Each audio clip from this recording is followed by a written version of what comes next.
All right. This is cool.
Hello.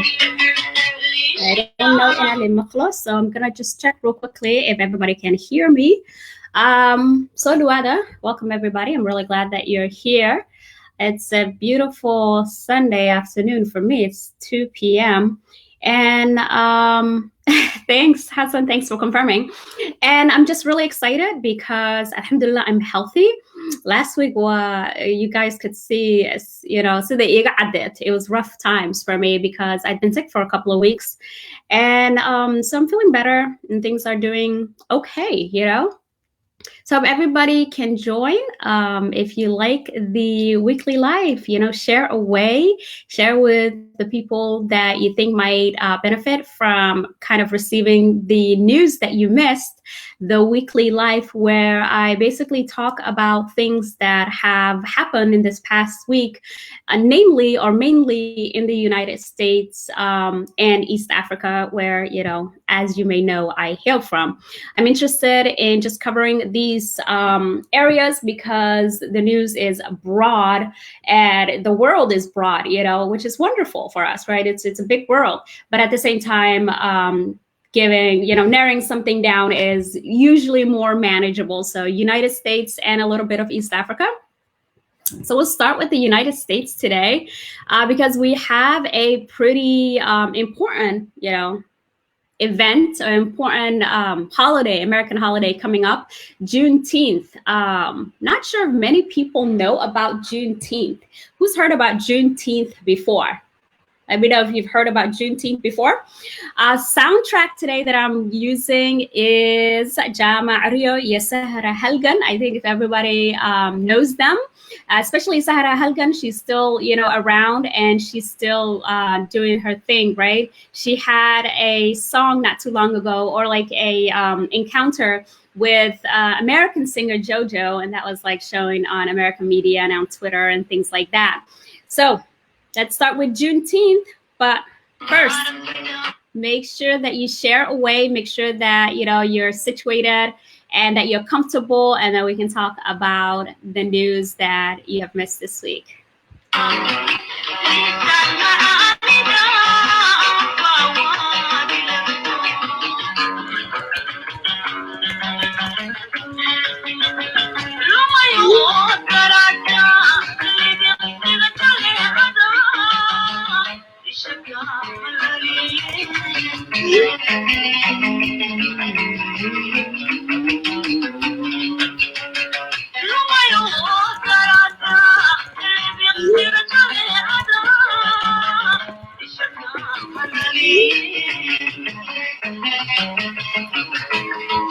All right.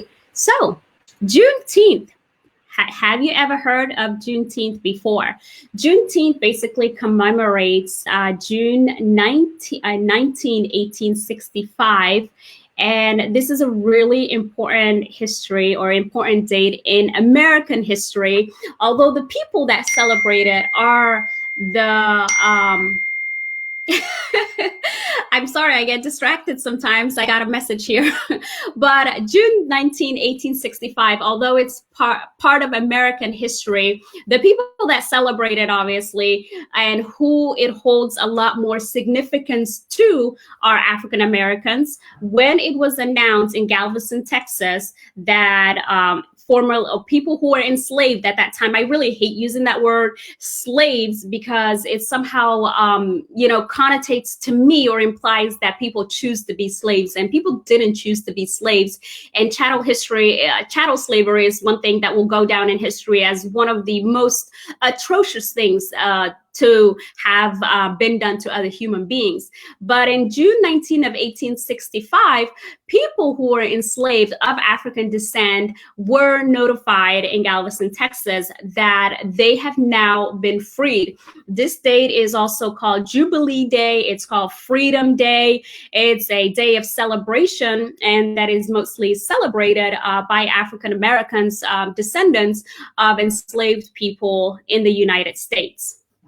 It's really interesting to also note that the president of the United States, Mr. Donald Trump, decided not too long ago to hold a presidential rally in Tulsa, Oklahoma on Juneteenth, on June 19 this year, 2020. And although he has decided against it, which I think his, advisors have advised him against it so he could garner some Black votes.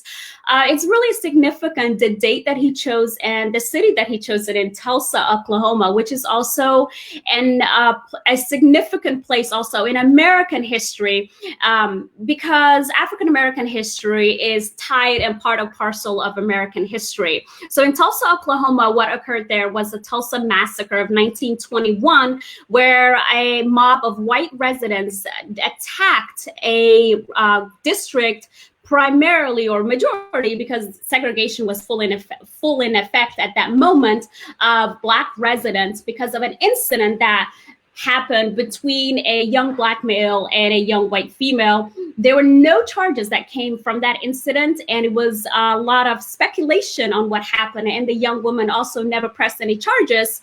However, once the white residents became aware of this incident, they wanted to lynch this young man.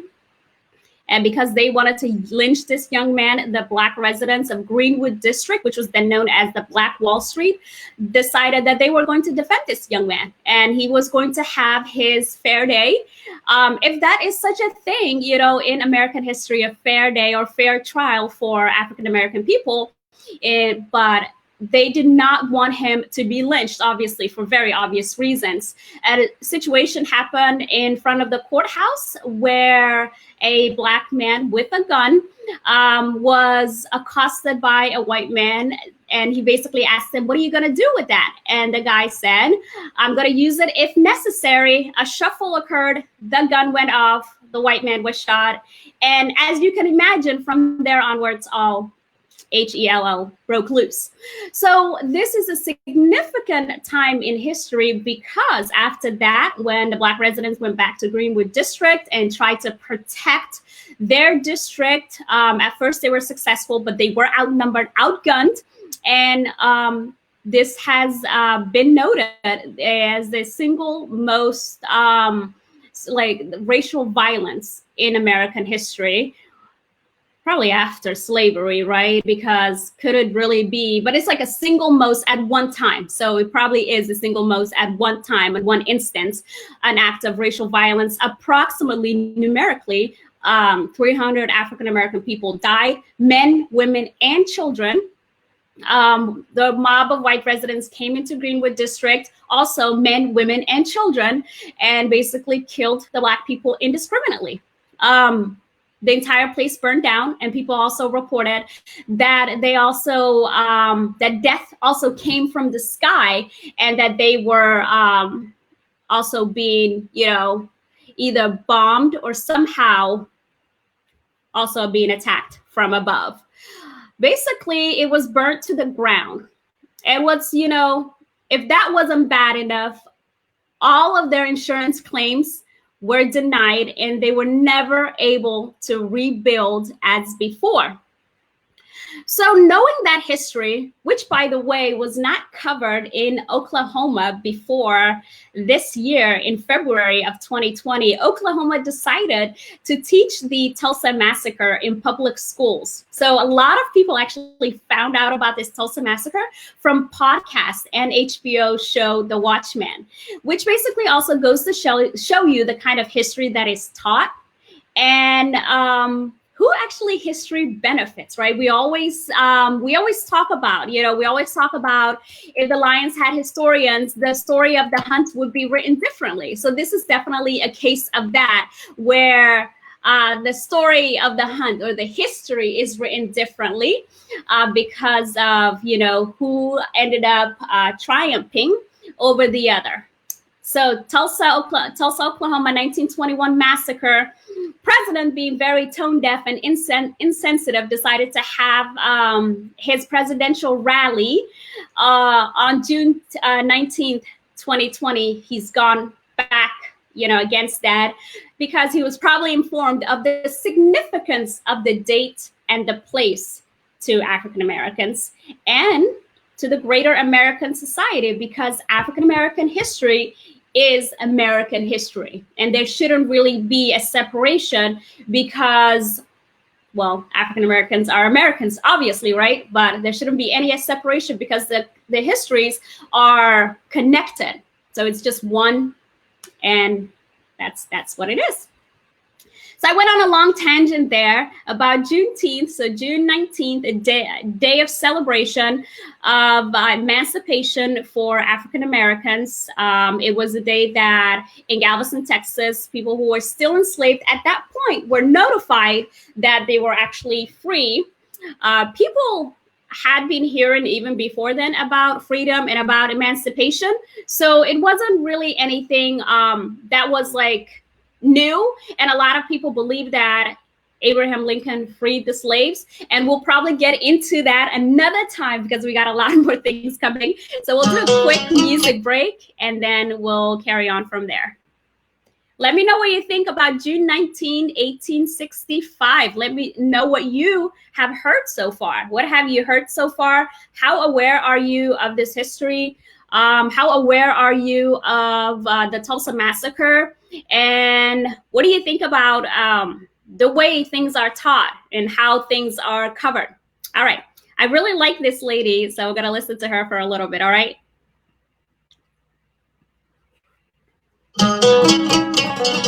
Let us skip.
Love it. Obviously, that's a cover. I love Mamalan. She's just so amazing. You know, she's just fantastic. I love her so much. Let's see. We'll listen to it a little bit more. But let's move on to the next thing. So, as I like to cover things that are going also in East Africa, right? So here I am, and you know, looking around what is going on in the world, and I'm like, there's a proposed tax on digital content in Kenya. So I had to research that because I was trying to figure out what that is, right? What is going on and what exactly is a digital tax on proposed goods. So whenever, like, as the world is changing, right? And the world is changing, the government also has to keep up with how it's going to collect revenue. So the proposed tax on digital content is any services that are being provided online will be charged an additional tax of 1.5%. That way, the government can collect revenue for whatever else it deems necessary to provide for its citizens. And there's a lot of outcry about this because for some reason people don't like to be taxed as much as taxes, for, in my opinion, do provide services that people need. To the extent that a government does is another question, right? So in Kenya, as I'm just doing my research, so I'm learning that about 44% of Kenyans live on less than $2 a day, which is in Kenyan shillings, 200 Kenyan shillings. For me, I thought to myself, is a proposed digital tax a good way forward? Is this something that is, you know, necessary and it's going to be helpful towards people?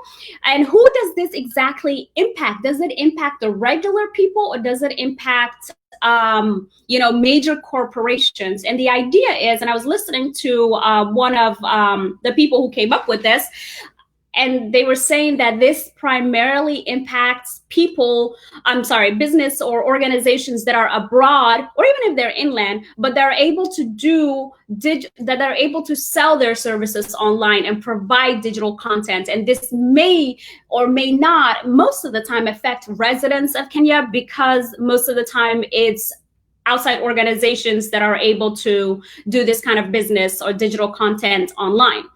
One of the young ladies that I was listening to said that a lot of these organizations that are providing services for Kenyans online are abroad, and they basically put it back into their society, and we need some money to come into our society since we're giving them a platform to sell to our people, which I thought, that actually sounds fair. So there's always, here in America, we call the tax man Uncle Sam. There's always, you have to keep up with, as society is changing, the government and has to keep up with how it's going to collect its funds. Although people at first, because of a change, might have like a lot of uproar about it, because change is always kind of this uncomfortable thing. It forces you to grow. And yes, some change is not good. So we can't always say like change is always good. Some change isn't good, but at the same time, change is always really uncomfortable. Like I can admit, change is sometimes uncomfortable for me. I don't want to, because we are people. We kind of get used to the way things are done. It's like, if it isn't broke, don't fix it, right?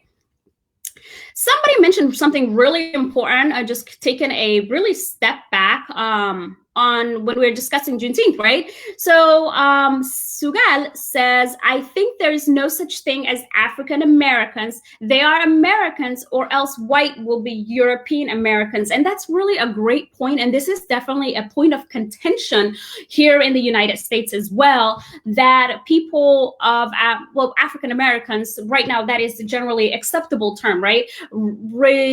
Some resent that classification. Some people do not resent it because they believe that the classification is necessary, and because of the distinct history that people of African descent have undergone in this country, the distinction is necessary. And some people just kind of, resent it and say, I'm American. So it's kind of like a continuous conversation, and it is a continuous conversation that needs to happen. Like as a Somali American, to be honest, I think I would be considered African American in the sense of what African American looks like, not looks like physically, but like when you look at the word African and American, like I'm from Africa. I was born there. I was raised there until like 6, and then in Somalia, and then after that in Kenya until 12, right? So what that tells you is that as someone from Africa, African American would apply to me. But it so happens that in America, African American is a distinct category of people who are descendants of enslaved people in the United States. So I don't know if I can say that I'm African American, even though the words suggest that it's somebody from Africa who's now naturalized as an American. So it's a difficult conversation, and it's kind of like, where do we move forward from that? It's ongoing. And as somebody who is from Africa, I kind of like, I don't know where my place is in that conversation. Although I have talked to you guys before about my son being ethnically both Somali and African American. So it's kind of my place. It's kind of not my place, while he's a minor. And then as he gets older, that'll be his conversation to have.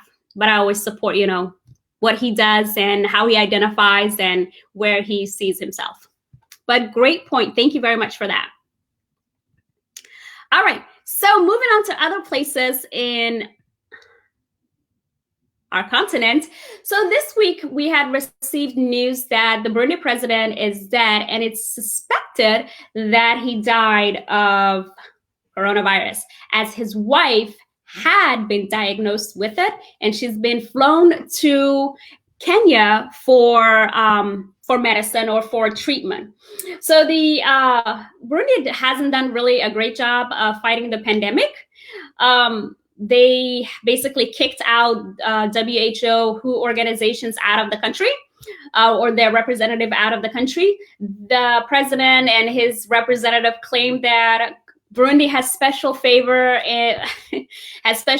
from God because they put God first or something along the lines of that, which, we have yet to prove that that is an actual, case where you have this special protection against, diseases that cause that infect or impact all humanity. So there's all of this lack of precautions against pandemics. And to find out now that he had died at 55, he was hospitalized and then he died from a heart attack. And it's suspected that he has COVID, and it's not really known for sure if he does, right? So his wife definitely does.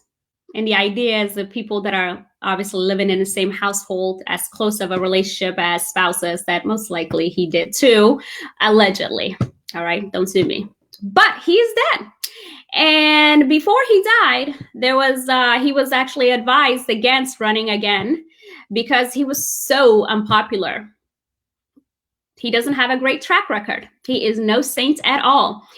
But before he died, before the elections, he made sure that he was going to get a special title, right? And that he was going to get something called a gold hand or something along the lines of that. And gold handshake. And he was also going to have a luxury villa and receive an income for life as a former president. So he took care of himself, before he left office, but he never quite left office as he passed away before the exchange of, or the transition of power. Anyways, he is gone. Another president who claims that they have special favor, or his country and his people have special favor from God, is the Tanzania president, who claims that Tanzania is free of coronavirus, which he also hasn't done a really good job of being proactive in managing the pandemic, and has also given people that lip service of we are somehow ordained or specially protected by God, and we're Tanzanians, we put God first, so we're okay. Which is very interesting. But something really interesting as well, other than the lies of Tanzania being free of coronavirus, which is unrealistic. And I say the lies because it's not realistic. And it seems that it's not something that, it's just not realistic because of the kind of work that has been done prior, and because of the lack of proactivity or being proactive ahead of time, and just kind of hiding behind in the lip service of we're special people. It just seems that, these are untruths. Okay, so let's just say that. But other than that, I also read that Tanzania actually came up recently with a written laws where the president and vice president and other people close to that office are free from immunity, have immunity, and are free from prosecutions by the regular people, which is very, very, very concerning. And basically gives the president a lot of power, and there's a major, major lack of accountability there. It's very concerning. So it's a written laws, number 3 of 2020, if you want to look it up. So written laws, it says Tanzania written laws number 3 this year, 2020, and basically just states that the president, the vice president, and people close to that office are free from prosecutions by people and have immunity. And all of the laws have to go through the president, and the president has the final say. And this is to protect the integrity of the office. It's very, very concerning. All right, so let us quickly go to a music break, and I'll bring back my lovely lady, love her, and then we'll pick up from there.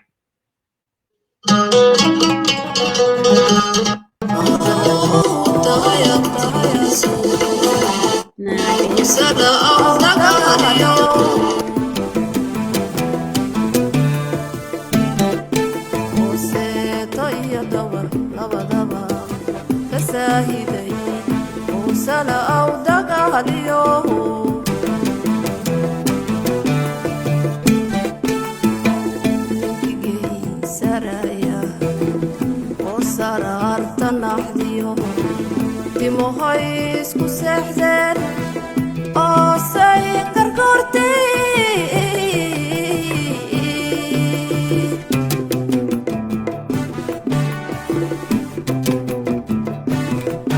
la salaaxa guudko saxarkii ku duuliyo lagamayra sigada loo saara kooraa cigalkiina loo suray tarajooga iyo muuq lehe eble keliga aha adaa suuradiisa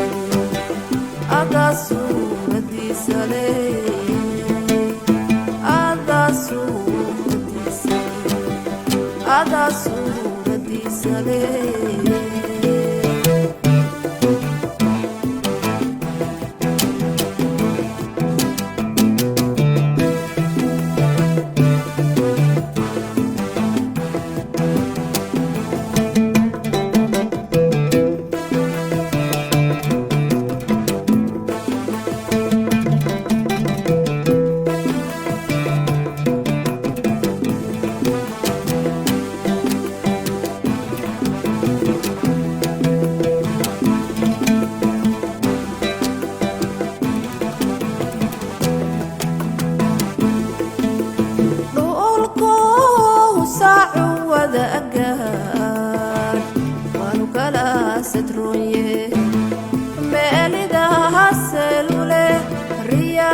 sawasawiyo saxal cudur lahayno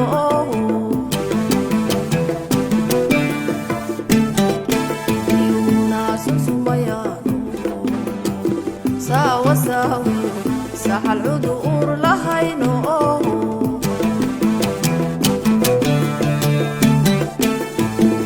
salka looga degay nabad oo saraarta dixidiyo simantahay dareemadu oo sabiga cani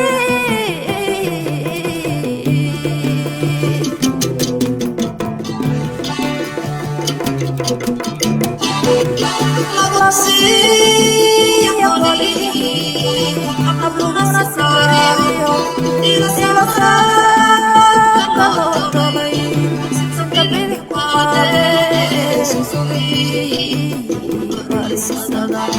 sideedan jadeecada saxsaxabadan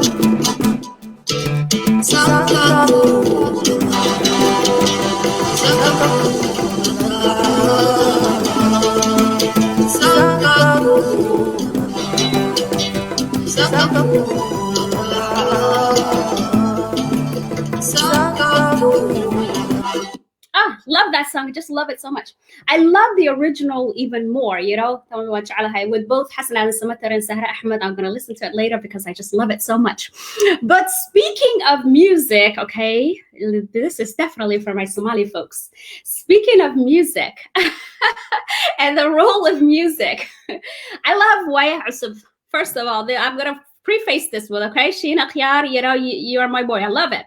And, you know, Waya Usuf was one of the first like musicians of Somali musical groups that I listened to in my teens. I was like, wow, they're hip, you know, they were like cool and gangster. And I just love their style, you know. And obviously, as musicians and people grow, right? People grow and mature, and they still have like the same amazing sound, and they still have like their individuality. And but content, you know, as a musician grows, content changes, right? So not too long ago, last week, they came up with this new song, Nawri Nahdin, which is purported to be a criticism of the current Somalia administration. And a lot of people, which I'm not sure why. They have a right to, because, you know, just as musicians have a right to criticize and condemn certain parts of society, people also have a right to like it or dislike it or support whatever is being condemned, right? But the reason I said that is because a lot of times, for that can, it's like you cannot criticize certain institutions or certain people in terms of power. Right? So there's, for me, I'm like, yes, you can, you know, whether I support what they're saying or not, I support their right to criticize a current administration. And just criticizing a current administration doesn't mean that you are unpatriotic, right? Which is a very, you know, a very silencing technique. I might get that too. Like, you know, you're unpatriotic, you know, you don't support Somalia. You cannot support the Dawlad, then you can support the country, you can support the nation, right? So there was a lot of controversy surrounding this week, which is, you know, very interesting. As the music video popped, actually before the music video, the actual video was dropped, there was just the audio sound, and a lot of people were, you know, just talking about on the social media, and it's always interesting, you know, and there's something like brewing. And then the video dropped, and then the controversy with the video was like the video number of views and the number of dislikes were not consistent, right? So, and the not consistent is there could be an inconsistency if the number of views is higher, right? But the number of views was lower and the number of dislikes was higher, which created a lot of controversy. How is that possible? And I'm still trying to figure that out. How is that possible where you can dislike a video without viewing? YouTube needs to tell us what's up. Okay, but there was that controversy, like people were talking about that. How is this possible? How are the number of dislikes larger than the number of views? And there's a whole talk about, there was also like all this conflict online about what they were doing and why they were doing it and who they were, and you know, dragging their name through the mud. And it was, you know, the last time I checked, 500,000 views. Okay, so that was the last time I checked, which was yesterday actually. So it was more than 500,000. I mean, let me check today what we have. Let me check what we have today. So it was a lot of views since yesterday. So let's see, 593,000. So still good, you know, a lot of people watched it. And, you know, as we, you know, what is that called? Showbiz people, right? Bad publicity is good publicity, right? Any publicity is good publicity in the showbiz world. So on one hand, Waya Usuf wins in that regard, where they got all of this views and they garnered all of this conversation. And I heard Sheena speak on BBC Somalia, and it was just very interesting. Yeah, so let's hear a little bit. Let's hear a little bit. Let's see it. Let's see. Let me put it out. There's our girl Felice. All right, so I'm just gonna skip.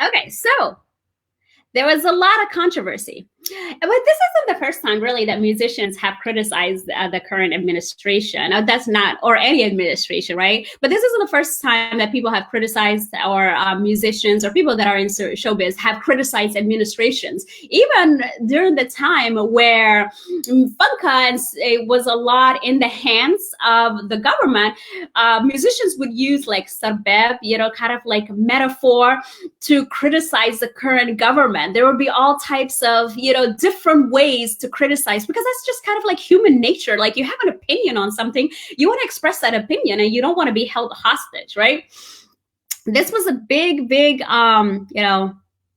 interesting controversy of the week.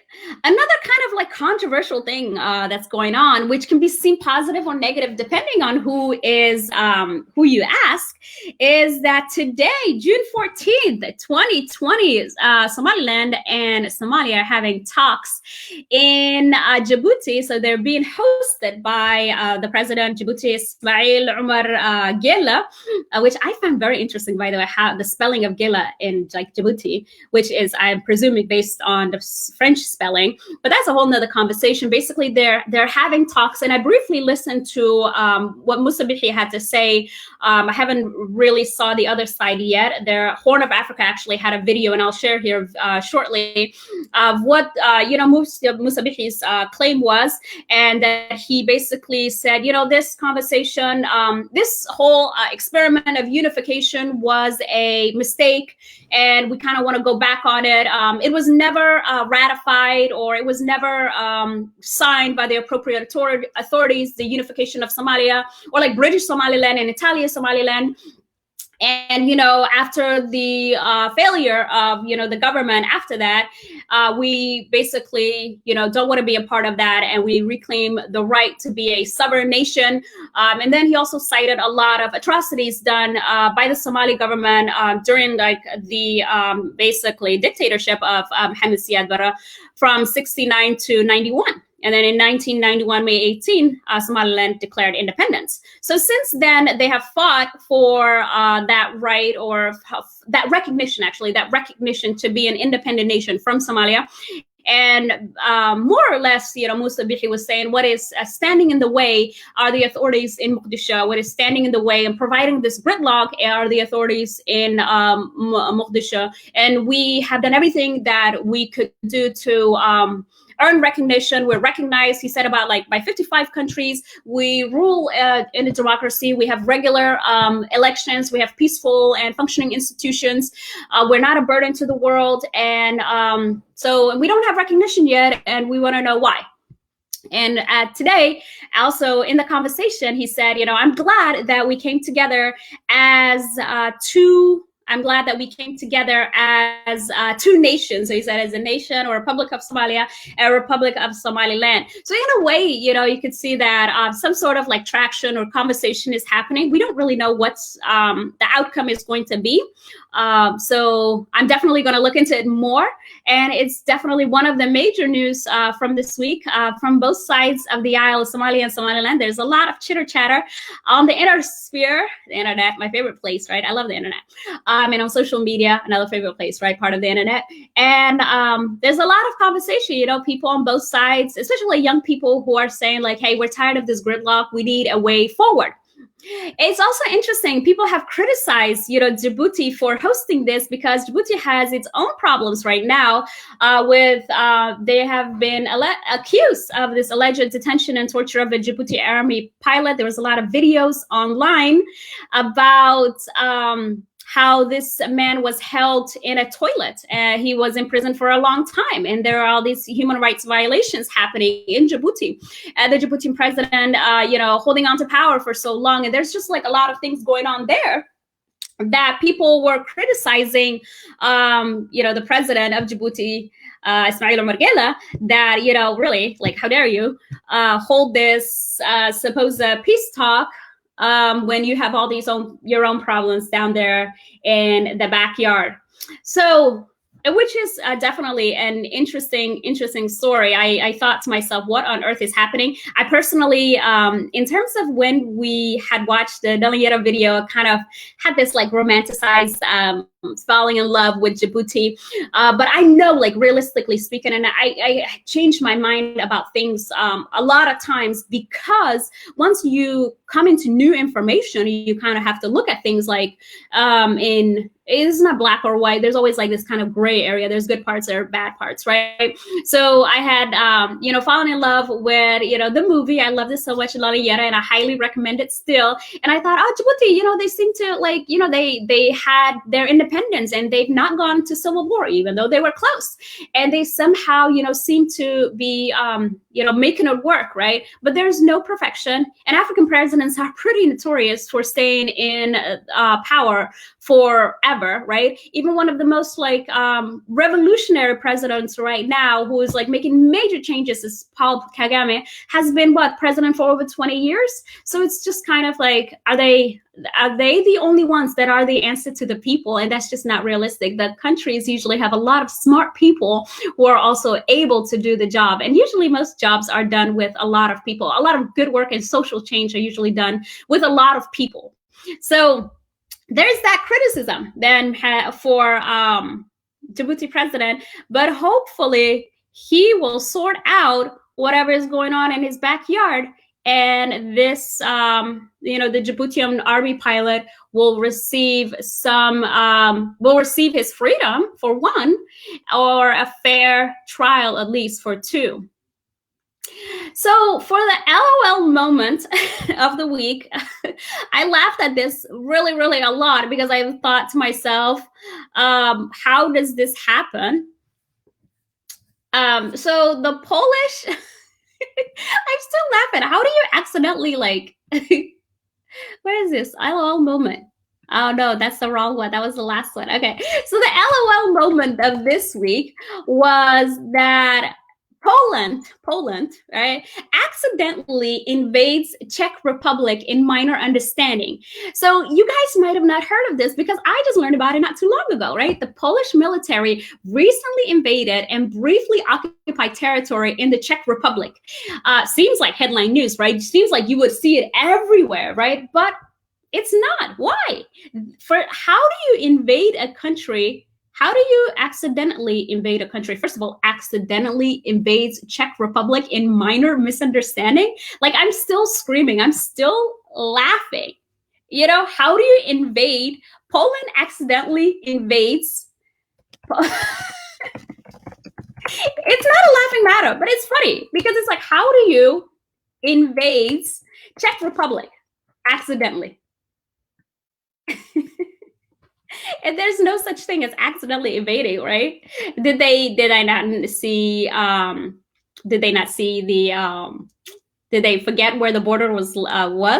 Did they so it was just across the border, but did they forget where the borders lie? Like, this is the military, right? So you would expect the military to know things like that.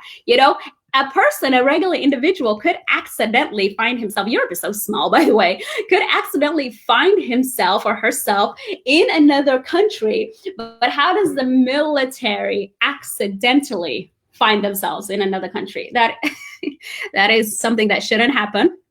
And it is something that kind of made me chuckle. But they said it was immediately corrected and the case was resolved. Also by the Czech side, the Czechs were like, okay, guys, you made a mistake. Okay, moving on now. Let's move on. Anyway, let's move on. Anyways, that is really all I have for this week. Thanks so much, Dekha Umar. Dekha Umar is speaking about the Djiboutian army pilot, and she says he won't receive a fair trial, neither freedom, which is very, very unfortunate. We'll be following it, so we'll still, look into it and see.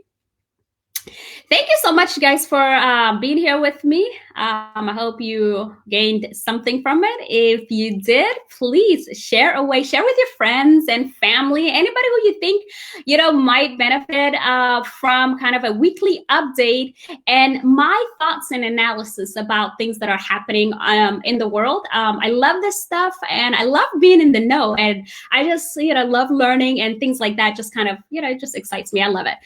So if you're the kind of person who is excited about what's going on in the world and you would like to stay in the know, then I'm here every week at 2 p.m. Eastern time zone because, I'm in the Midwest in the United States and 9 p.m. East African time zone. And then we'll see you next time then. Ma'asalam. See you guys. Thanks again for being here. Our one last song. All right, let's put my guy, our favorite guy. بس النبري نحن محل هذا باندمينا.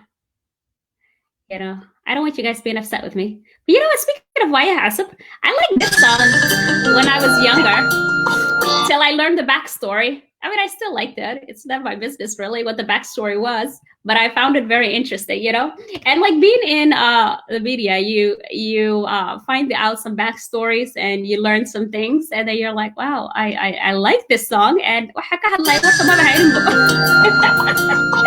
enjoy.